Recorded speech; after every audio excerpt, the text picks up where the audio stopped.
The streets of Dublin were cold, damp, and unkind that evening. Rain-slicked cobblestones reflected the dim glow of street lamps, and the wind cut through the thin layers of clothing Lolo Andres wore.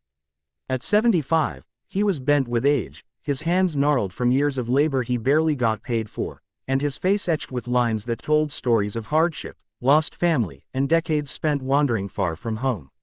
Once, he had walked the lively streets of Manila, singing for coins under the sun, bringing smiles to strangers. But now, in a foreign land, the city lights offered no warmth, only cold reminders of how far he'd drifted from his roots.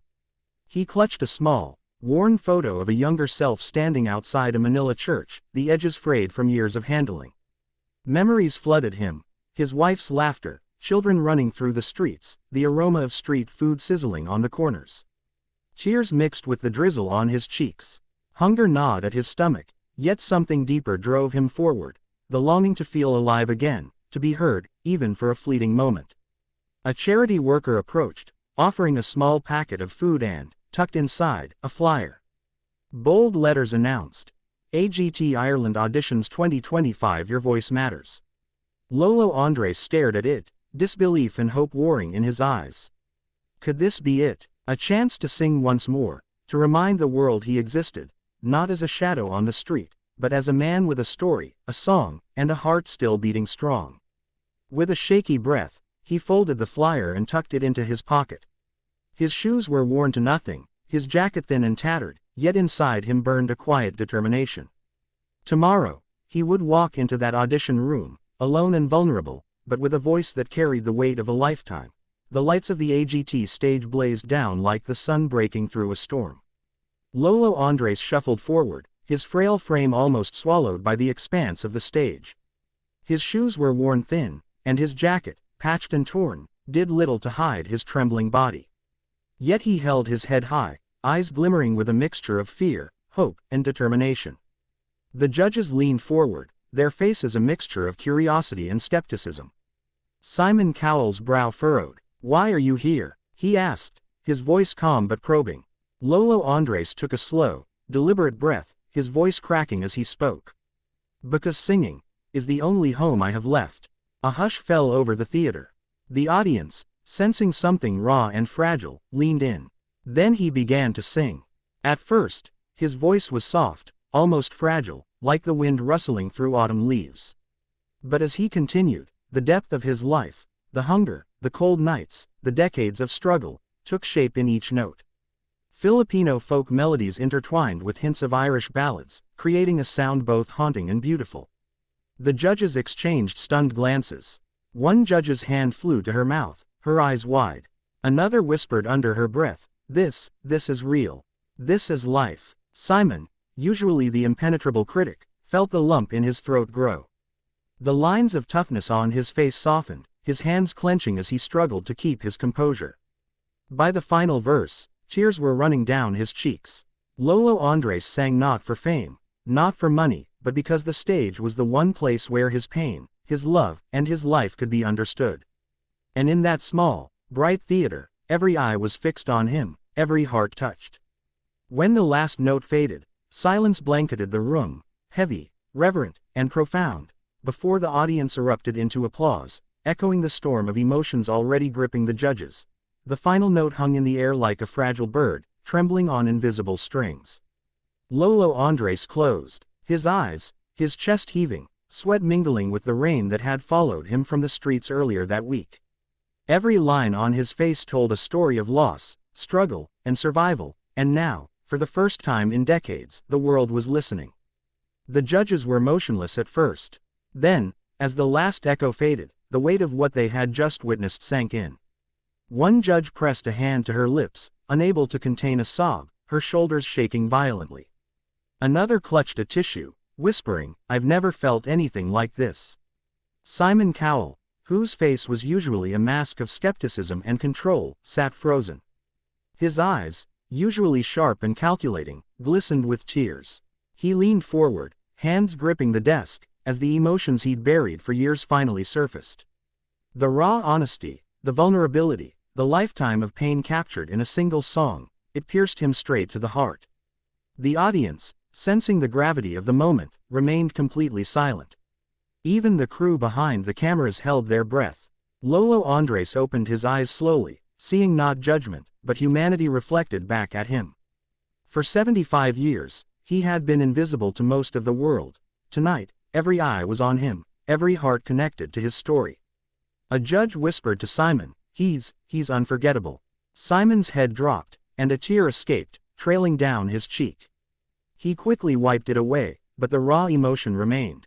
He was crying not just for the man on stage, but for the countless untold stories of struggle, loss, and resilience he represented. And in that moment, Lolo Andres realized something he hadn't felt in decades. He was seen. Truly seen. His song had broken walls, reached hearts, and transformed strangers into witnesses of his life. The power of music, honest, unfiltered, and deeply human, had done what nothing else could. It had made the world stop and feel. The theater buzzed with anticipation, yet a reverent silence lingered in the air, as if everyone knew something extraordinary had just happened. Lolo Andres, trembling from head to toe, stood at the center of the AGT stage. His voice had faded, but the echo of his song lingered in the hearts of every person present.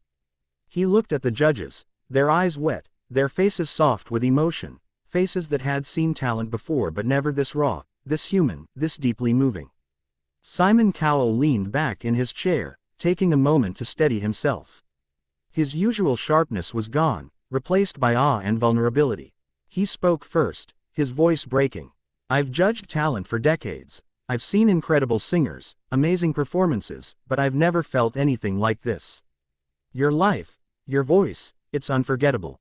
The other judges nodded, some choking back tears, some barely able to speak. One reached for the golden buzzer. Time seemed to slow as the hand hovered over the button, glinting under the stage lights. Then, with a decisive press, a brilliant stream of gold confetti erupted, cascading down from the ceiling like sunlight breaking through storm clouds. Lolo Andres fell to his knees, his hands covering his face as tears streamed freely. The audience rose to their feet, clapping, cheering, crying.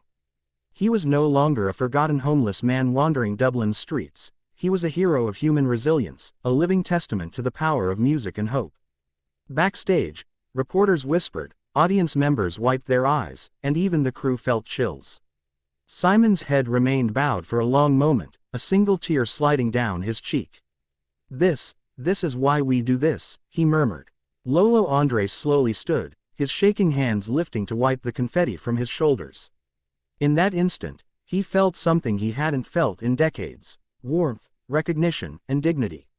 For the first time, he believed that a life of struggle could culminate in a moment of pure, unadulterated triumph. His song hadn't just entertained, it had touched hearts, broken barriers, and made the world see him as more than a man on the streets.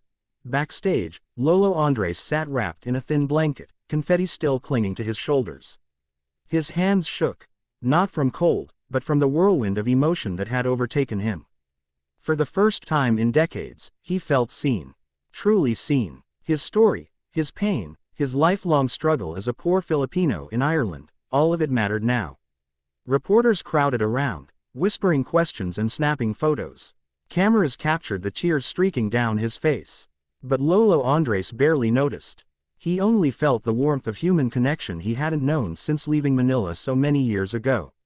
The audience's standing ovation still echoed in his ears, the judges' faces engraved in his memory, Simon Cowell wiping his tears, nodding with deep respect, and the other judges clapping, embracing the man whose song had moved them beyond words. Outside, Dublin's streets seemed different somehow. He could feel the possibility of change. A kind stranger offered him food. Volunteers whispered about housing assistance. And the most extraordinary thing of all, people actually stopped to listen when he sang, offering smiles and encouragement. For 75 years, the world had mostly passed him by. Tonight, it had paused. Lolo Andres held the worn photo of Manila in his hands again, and this time, he smiled. The streets of Dublin were still cold, the nights still long, but he had hope. Hope that he could continue to sing, to touch hearts, to tell the stories of the forgotten. And perhaps, one day, he could return home, not as a shadow of poverty, but as a symbol of resilience, dignity, and the enduring power of music. Simon Cowell's voice, calm and reverent, echoed through the backstage monitors. He reminds us that talent isn't just about skill, it's about life, and heart, and soul. Tonight, we witnessed something extraordinary. Lolo Andres closed his eyes, letting the moment sink in. The tears running down his face were no longer just of sorrow, they were tears of triumph, of acknowledgement, and of a lifetime finally being honored. He had gone from homelessness to hope, and in doing so, he had reminded the world of the beauty in perseverance, humility, and song.